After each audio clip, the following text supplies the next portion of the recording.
안녕하세요. 말씀 베이커리 108번째 시간 2021년 2월 2일 화요일 주님의 말씀 묵상을 기도하심으로 시작하겠습니다. 거룩하신 주님 감사합니다. 주님의 말씀을 묵상합니다. 성령님께서 말씀에 조명이 되어 주시옵소서. 우리 주 예수 그리스도님의 이름으로 기도합니다. 아멘. 네, 오늘 보실 말씀은 마태복음 9장 14절에서 26절까지의 말씀입니다. 함께 읽으면서 이야기 나누도록 하겠습니다. 그때 요한의 제자들이 예수님께 와서 물었다. 우리와 바리새파 사람은 자주 금식을 하는데 왜 선생님들의 제자들은 금식을 하지 않습니까? 자, 지금 요한의 제자들과 바리새파 사람들은요, 사실 같은 부류의 사람들은 아니었습니다. 그런데 이 질문할 때 지금 묶어서 질문하고 있어요. 누가요? 요한의 제자들이요. 자, 일단 여기서 나오는 금식이라는 것은 당시 유대인들은 월요일과 목요일을 금식하는 날로 정해서 금식했던 그런 습관이 있었고요. 또 하나는 요한이 지금 투옥 중이죠. 감옥에 갇힌 것 때문에 요한의 제자들은 그것 때문에 슬퍼하면서 이 금식하는 절기를 지켰던 것으로 보여집니다. 자, 15절을 보니까 예수님께서 그들에게 말씀하셨다. 혼인잔치의 손님들이 신랑이 자기들과 함께 있는 동안에 슬퍼할 수 있느냐? 그러나 신랑을 빼앗길 날이 올 터이니 그때에는 그들이 금식할 것이다. 자, 혼인잔치에 대한 비유입니다. 지금 예수님과 함께하는 이 마태의 집, 세리들과 함께 식사하는 이 자리, 지금 죄인들이 예수님을 만나는 이 자리가 혼인잔치라는 것이죠. 혼인잔치와 같이 기쁜 날이라는 것입니다. 이런 날 어떻게 우리가 금식할 수 있겠냐? 근데 예수님이 금식을 금지한 것은 아닙니다. 금식을 부정한 것도 아닙니다. 신랑을 빼앗길 날이 온다. 그때 그들이 금식할 것이다. 바로 예수님이 잡혀가실 또 고난당하실 것을 말씀하신 것으로 보여집니다. 16절을 보면요. 생배 조각을 낡은 옷에다 대고 깁는 사람은 없다. 그렇게 하면 새로 된 옷 조각이 그 옷을 당겨서 더욱더 크게 찢어진다. 생배라는 건요. 새 옷감이에요. 그러니까 배로 된 옷감인데 새로 된 새 옷감을 낡은 옷에다 대고 깁지 않는다. 왜냐하면 낡은 옷이 더 찢어지기 때문이라는 거죠. 또 새 포도주를 17절은요. 새 포도주를 낡은 가죽부대에 담는 사람은 없다. 그렇게 하면 가죽부대가 터져서 포도주는 쏟아지고 가죽부대는 못 쓰게 된다. 새 포도주는 새 가죽부대에 담아야 둘 다 보존된다. 자, 새 포도주는 이제 포도주를 막 담근 거예요. 나중에 이제 발효되다 보면 이게 부풀어 오릅니다. 그래서 새 가죽부대가 튼튼하기 때문에 이 부풀어 오르는 것을 견딜 수 있습니다. 그런데 컨 가죽부대, 낡은 가죽부대는 이 가죽이 낡았기 때문에 이걸 버틸 힘이 없는 거죠. 그래서 터져버리고 마는. 그래서 둘 다 못 쓰게 된다는 겁니다. 그래서 새로운 옷감을 낡은 옷감에 대면 둘 다 못 쓰게 되고, 또 새 포도주를 낡은 가죽부대에 담으면 둘 다 못 쓰게 된다는 거죠. 자, 예수님께서 이런 비유를 통해서 하신 말씀은 무엇일까요? 당시 이 질문하는 사람들이 전부 다 어떤 틀에서 질문합니까? 구약의 율법을 자기들이 지금 적용하고 있는 그 관습의 틀에서 예수님께 질문하고 있는 겁니다. 이 얘기는 정말 궁금해서 하는 질문이 아니라 예수님을 곤경에 빠뜨리거나 혹은 자신들이 지켜오는 율법의 적용이 더 옳은 것인데 왜 예수님은 그렇게 적용하십니까? 라는 비난 섞인 그런 질문들이 될 수 있는 것이죠. 자, 근데 예수님은요, 이런 혼인잔치의 비유와 그리고 옷감 그리고 포도주 가죽부대에 대한 비유를 통해서 예수님 산상수훈을 통해서 그 이후에 보여주신 모습은 유대인들이 당시에 지켜오던 율법의 문제를 지적하신 겁니다. 그리고 진정한 율법의 완성, 그것은 본뜻을 알아야 한다라는 것이죠. 예수님의 율법 적용이 당시 유대인들의 율법 적용과는 달랐습니다. 문제는 왜 그게 다르냐 이걸 물어보는 게 아니라 지금 그들이 그걸 물어보는 게 아니라 그냥 자신들이 지켜오던 적용이 옳다 그거죠. 근데 예수님은요 당시의 율법을 부정하지는 않으셨습니다. 그렇게 이해해서는 안 됩니다. 예수님은 당시 유대인들의 율법의 본뜻을 모른 채 적용하는 모습을 부정하신 것이고 그 율법의 참된 의미와 적용을 가르치고 계신 것이죠. 자, 그리고 이러한 말씀의 적용이 AD 100년경의 기록을 보면 유대인이 지키던 월요일과 목요일의 금식에서 수요일과 금요일의 금식으로 초대교회 성도들은 지킨 것이 기록으로 확인되고 있습니다. 자, 이 금식은 바로 수요일날 잡혀가시던 밤, 금요일날 못 박히시던 밤, 그 날을 기념하며 하는 금식이었습니다. 그런데 구약적 금식은 슬픔의 기반으로 한 것이었다면 신약의 금식은 예수님의 고난을 통해 구원받은 감사와 그리고 다시 오실 예수님에 대한 갈망, 그 대망이 담겨 있는 바로 그 본질적인 다른 슬픔을 기반으로 한 금식과는 다른 기대와 기쁨과 갈망의 바로 그런 금식이기도 했었죠. 자, 그리고 18절에서는요, 이제 어느 지도자의 딸, 그리고 혈루증에 걸린 여자에 대한 이야기가 등장합니다. 자, 읽어보겠습니다. 예수님께서 이 말씀을 하실 때에, 자, 금식에 대한 얘기를 하실 때요, 아직 마태의 집입니다. 지도자 한 사람이 와서 예수님께 무릎을 꿇고 말하였다. 자, 이 말이 개역개정에서는 관리로 번역이 됩니다. 근데 약간 좀 번역에 한계가 있어요. 지도자란 말로 번역이 된, 새 번역에서 그렇게 번역된 이유는 거기에 사용된 단어가 어느 정도의 권력을 가지고 있는 사람이기 때문입니다. 관리하면요, 그냥 직원 같은 느낌도 들잖아요. 근데 여기서는, 지도자라고 해서 어떤 사람들을 통솔하는, 권력을 가진 그런 좀 높은 지위에 있는 사람입니다. 그 사람이 예수님께 와서 무릎을 꿇습니다. 이것도 놀라운 일이죠. 자, 내 딸이 방금 죽었습니다. 그러나 오셔서 그 아이에게 손을 얹어 주십시오. 그러면 살아날 것입니다.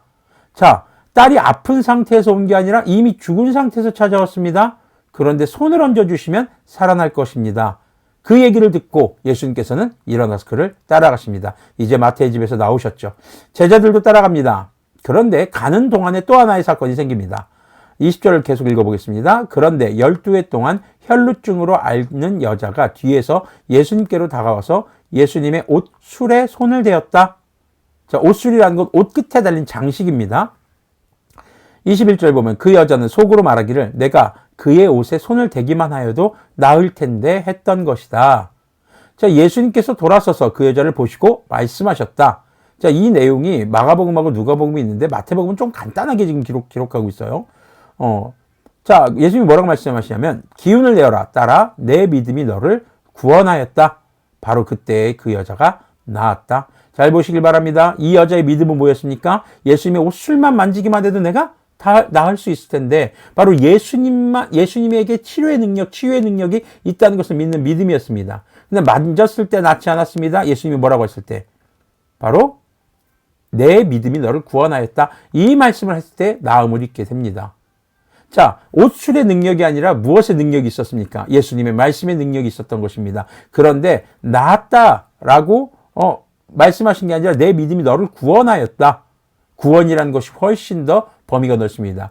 병의 치료와 더불어서 죄사함까지도 포함하고 있기 때문이죠. 다시 한번 병의 치유와 그리고 죄사함의 권세가 예수님께 있다는 것을 보여주는 그런 장면이었죠.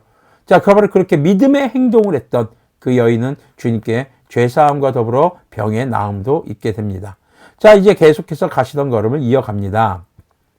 23절을 보면요. 예수님께서 그 지도자의 집에 이르러서 피리를 부는 사람들과 떠드는 무리를 보시고 장례식이 시작된 겁니다.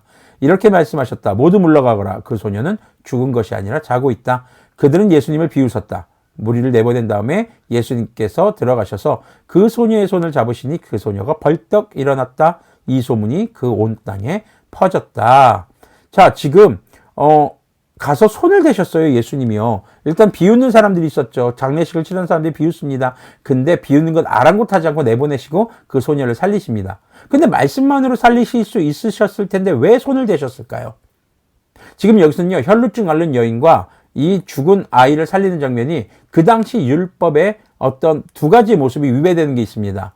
혈루증 앓는 사람, 몸속에서 피가 빠져나가는 사람, 그 여인들은 당시에 부정한 취급을 받았고 손을 내서는 안 됐고 서로 접촉해서는 안 됐습니다. 그랬기 때문에 이 여자는 자신이 혈루증을 앓고 있는 것을 밝히지 못하고 조심스럽게 몰래 예수님의 옷에 술을 만진 것으로 보입니다. 바로 그 당시에 사실 여성들이 생리라든가 이렇게 하혈하는 기간이 되면 부정하다고 말하는 것이 원죄, 바로 해산의 고통을 기억해야 하고 그 시기가 너무 힘들잖아요. 그래서 주님께서는 그들에게 최초의 생리휴가를 주셨던, 쉴 수 있도록 해주셨던 것이었는데, 그래서 부정하다라는 말을 죄인 취급해서 그 혈루증, 그러니까 몸속에서 피가 나가는 그 기간을 죄인 취급했던 그런 시대의 모습들도 보여지는 것이죠. 그러면서 그 여인이 손댄 것에 대해서 부정하지 않으십니다. 왜요? 예수님을 통해서 나았거든요. 깨끗하게 됐으니까 더 이상 부정한 여인이 될 수 없었던 것이죠. 또 죽은 아이에게 손을 대는 것, 죽은 사람에게 손을 대는 건 역시 부정한 것으로 취급됐습니다. 근데 예수님은 굳이 손을 대십니다. 물론 이 지도자가 와서 제 아이에게 손을 얹어 주십시오라고 요청했기 때문에 그런 요청을 또 들어주신 것으로도 보여지기도 하지만 본질적으로는 예수님께서 손을 대심으로 살아났다라는 거죠. 부정한 상태, 시체의 상태에서 생명 있는 정한 상태로 바뀝니다. 바로 부정함을 정함으로 만드시는 창조의 능력이 예수님께 있다라는 것을 보여주신 것입니다. 자, 예수님을 만나는 자리는 축제의 자리였습니다. 죄인들이 가득한 마태의 집이었지만 그곳이 혼인잔치였고, 또 예수님을 만나는 자들은 부정한 상태에서 정한 상태로 변하게 됩니다. 우리 주 예수님을 만나서 죄사함을 받은 우리는 부정한 죄인에서 정한 주님의 자녀로 변화되었고, 예배를 통해서 주님을 만나는 그 시간과 공간은 곧 혼인잔치와 같은 기쁜 날이 되는 것을 우리가 기억했으면 좋겠습니다. 주님 다시 오시는 그날까지 여러분들이 거룩한 주님의 자녀로서 그 기쁜 날을 지속하기를 소망합니다. 옛날에 연금술사라는 말이 있었죠. 연금술사. 아주 고대 사회에 일반 비금속을 이렇게 금이나 굉장히 귀금속으로 바꾸려고 노력했던 그런 사람들이 있었습니다. 요즘에는 이제 뭐 거의 불가능에 가까운 것들을 가능하게 한 사람들을 또 지칭하는 말로 불리기도 하죠. 우리에게 완전 인간에게 불가능한 것이 무엇입니까? 바로 생명의 문제일 것입니다. 생명을 창조하시고 바꾸시는 분. 그래서 오늘 제목이 생명술사라는 제목으로 한번 지어봤습니다. 우리에게 생명을 창조해 주신 주님, 우리를 정한 상태에서 부정한 상태에서 정한 상태로 바꿔주신 주님, 우리를 죄인의 상태에서 거룩한 주님의 자녀로 바꿔주신 주님, 오늘 그 주님의 은혜에 걸맞는 그리스도인다운 생명의 삶으로 우리가 예배를 기대하고 오늘도 말씀을 통해 주님과 함께하는 혼인잔치의 삶을 살아가시는 그런 우리가 되길 소망합니다. 기도하겠습니다. 거룩하신 주님 감사합니다. 주님의 말씀을 묵상했습니다. 주님, 정말 우리에게 새로운 말씀의 적용을 가르쳐 주시고 우리의 관습대로가 아니라 주님의 말씀의 본뜻을 깨닫게 해주시니 감사합니다. 주님, 우리가 주님의 말씀의 본뜻을 깨달아 아버지 주님과 늘 동행하며 주님을 예배하는 그 시간이 정말 혼인잔치와 같이 기쁜 날이 되길 소망합니다. 그리고 우리를 죄인에서 정말 이제는 의인으로 바꿔주신, 부정함에서 정함으로 바꿔주신 주님의 은혜를 기억하며 아직도 주님을 모른 채 정말 죄사함을 받지 못한 그들에게 우리가 주님의 복음을 우리의 삶으로 증거할 수 있는 그런 그리스도인들이 되도록 긍휼을 베풀어 주시옵소서. 우리 주 예수 그리스도님의 이름으로 기도합니다. 아멘. 네, 오늘도 주님과 같이 거룩하시길 소망합니다.